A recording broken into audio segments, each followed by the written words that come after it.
안녕하세요. 테슬라 뉴스룸 8월 2주차 순서입니다. 테슬라 AI 대 행사가 이틀 뒤로 다가왔는데요. 늘 하던 대로 역시 이번에도 라이브 스트리밍으로 중계를 한다고 합니다. 우리나라 시간으로 금요일 오전 9시부터 시작한다고 하는데요. 늘 그렇듯이 30분에서 1시간 정도는 늦게 시작할 수도 있습니다.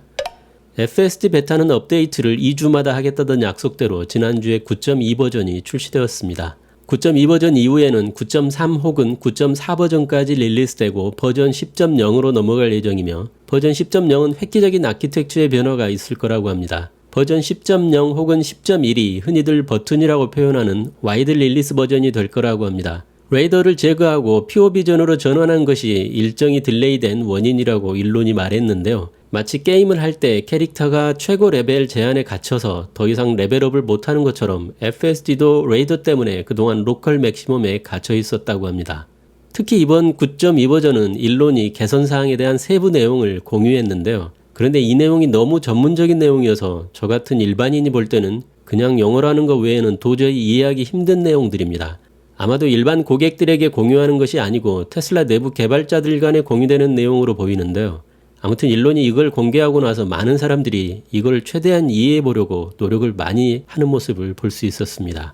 그래서 오늘은 이 9.2 버전의 개선사항이 대체 뭘 의미하는지 최대한 일반인의 언어로 실제 9.2 버전 주행 영상과 함께 같이 알아보려고 합니다. 첫 번째 개선사항은 그나마 좀 쉬워 보입니다.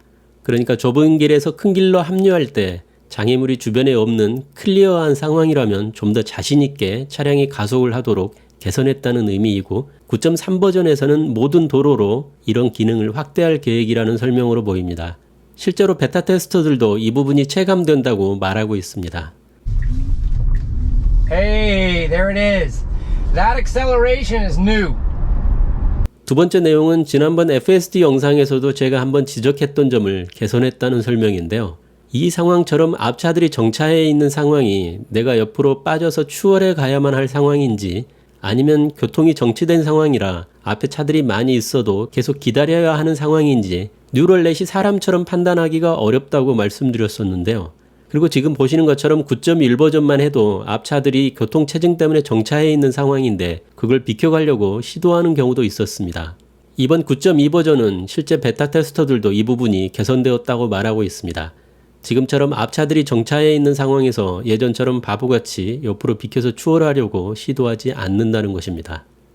세 번째 개선사항의 내용은 다른 차량이 이 다음 순간에 어떻게 주행할지를 미리 예측하는 첫 번째 버전이라는 뜻으로 보입니다. 사람들은 평소에 교차로에 접근할 때 예를 들어 오른쪽 차로에서 접근하는 저 차량이 멈출 것인지 직진할지 아니면 우회전을 할지 어느 정도씩은 살짝 미리 예측을 하고 내가 그 다음에 어떻게 운전할지를 결정합니다. 하지만 정말 복잡한 교차로에서 그런 예측을 해야 할 다른 차들이 너무 많다 보면 사람도 정말 이 상황이 어렵고 골치가 아파지는데요. 멀티모델이라고 했으니까 이런 시나리오 예측을 멀티로 한다는 의미로 보입니다. 하지만 아직은 이런 기능이 많이 동작하지는 않는 것 같고 앞으로 더 확대해서 적용할 계획이라는 뜻으로 보입니다. 뉴럴넷은 뉴럴 네트워크, 그러니까 인공신경망을 말하는데요. 자율주행 뉴럴넷은 여러 분야별로 나뉘어져 있을 거라고 생각됩니다. 예를 들면 차선을 학습하는 차선 네트워크, 보행자 네트워크, 교통신호등 네트워크, 이런 식으로 많은 뉴럴넷 분야 중에 차선을 학습하는 네트워크가 기존보다 2배로 늘어난 5만 개의 클립을 오토 레이블링 한다는 의미인 것 같습니다.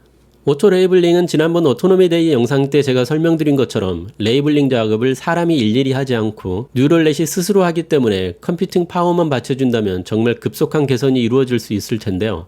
어떤 분들은 이걸 보면 도조 슈퍼컴퓨터가 이미 가동에 들어간 것 아니냐 이렇게 예측하는 분들도 있던데 자세한 내용은 금요일에 있을 AI 데이 때 알 수 있을 것으로 보입니다. 여기서 VRU는 내 차를 제외한 도로 위의 모든 존재들, 즉 보행자, 차량, 동물 등을 말하는데요.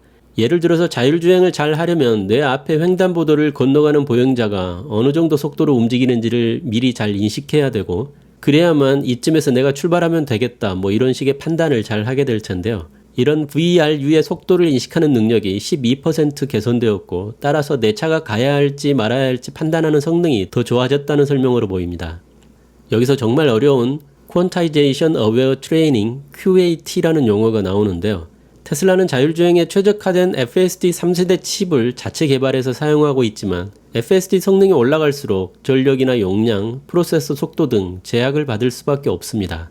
여기서 말하는 QAT 방식을 사용하게 되면 32비트 자료가 8비트 자료로 줄어들기 때문에 전체 메모리 사용량이 줄어들고 수행 속도도 더 빨라진다고 합니다. FSD 9.2 버전이 바로 이 QAT 모델을 사용한 첫 번째 버전이라고 합니다. 테슬라의 FSD 4세대 칩은 이중화가 되어 있어서 한쪽이 실패하면 나머지 하나가 작동해서 주행에 문제가 없도록 설계되었다는 점은 다들 잘 아실 텐데요.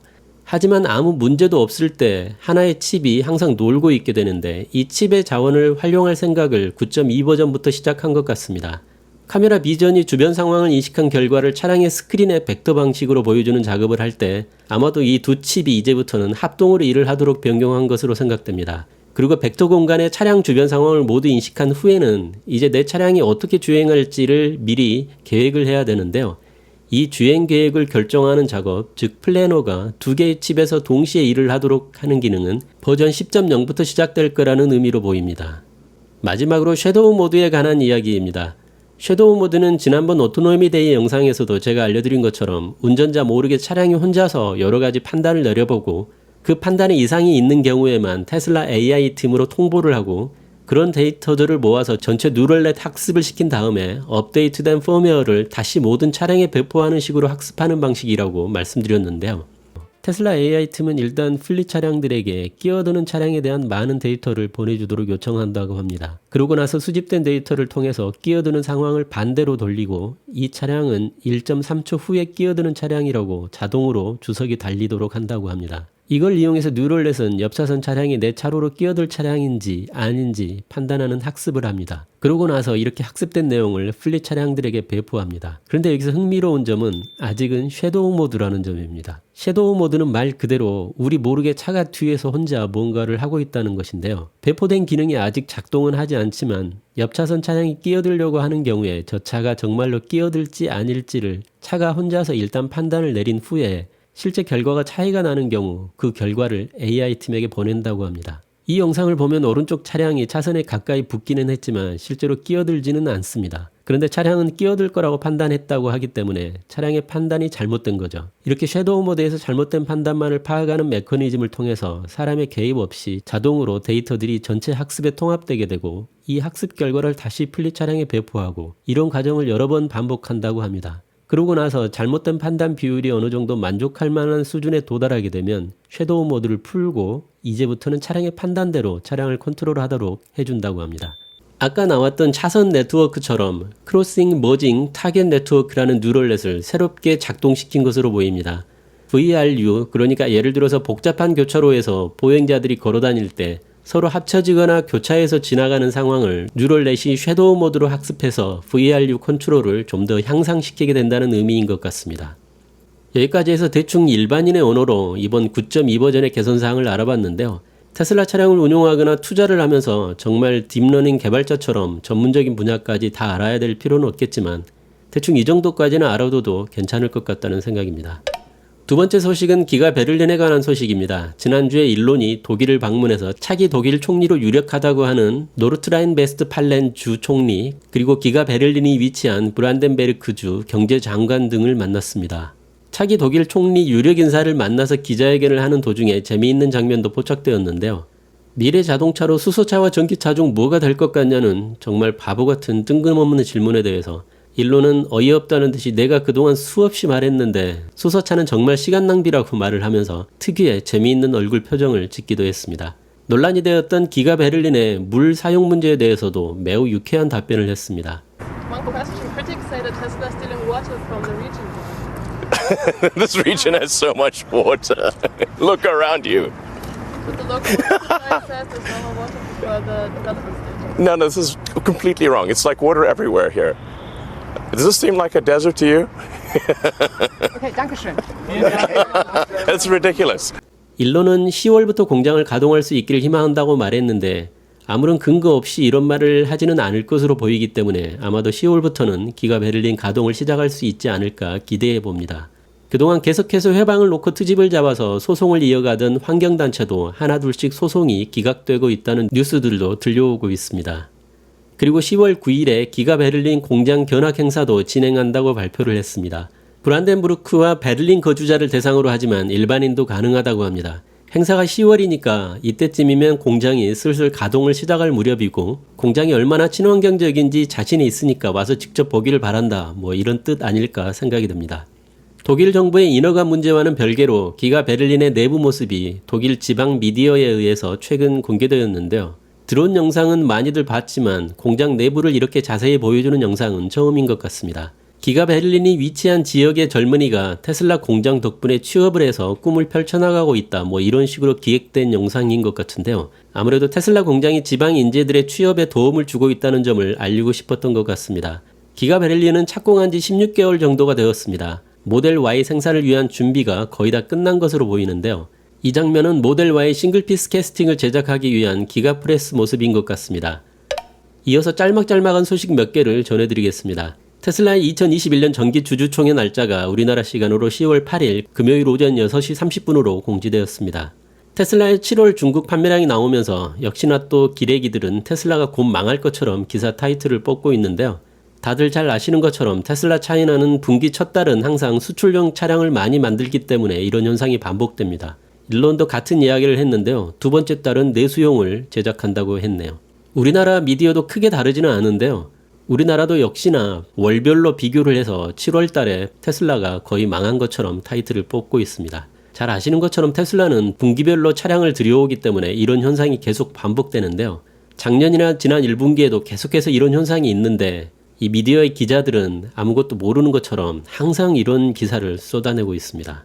아무래도 기억력이 제로에 가까운 것 같다는 생각이 듭니다. 이에 덧붙여서 전 세계 공통적인 부품 부족 문제도 언급을 했는데요. 세계 3위의 자동차용 반도체 제조업체인 일본의 르네사스 그리고 독일의 보쉬가 가장 문제라고 지적을 했네요. 테슬라 화이트해크 그린에 의하면 모델 S 리프레시 차량의 자동 주차가 카메라 베이스로 변경되었다고 이야기했습니다. 보시는 것처럼 주차 라인을 읽어서 자동 주차를 하고 있는데요. 아마도 스마트 서먼이나 자동 주차가 FSD 스택으로 통합이 되면 울트라소닉 센서 외에도 이처럼 카메라 비전을 사용하게 될 것으로 보이기 때문에 조만간 모든 차량에 카메라 기반 스마트 서먼이나 자동 주차 기능이 배포될 것을 기대해 봅니다. 트위터 대화 도중에 일론은 차세대 모델 Y는 바디의 3분의 2를 알루미늄 캐스팅으로 제작할 것이라고 말했습니다. 베를린과 텍사스에서 생산될 차세대 모델 Y의 프론트와 리어 바디는 알루미늄 합금 싱글피스 캐스팅이 될 것이기 때문에 이렇게 말한 것으로 보입니다. 기가 텍사스에서 새로운 아이즈라의 박스가 목격되었는데요. 아시다시피 이 박스는 새로운 기가 프레스 머신이 기가 텍사스에 배달되었다는 뜻입니다. 아마도 사이버트럭 캐스팅 제작을 위한 8,000톤급 머신 아니겠느냐는 추측이 많습니다. 자, 여기까지 해서 주간 테슬라 뉴스룸 8월 2주차 영상을 마치겠습니다. 다음 주에 또 다시 뵙겠습니다. 감사합니다.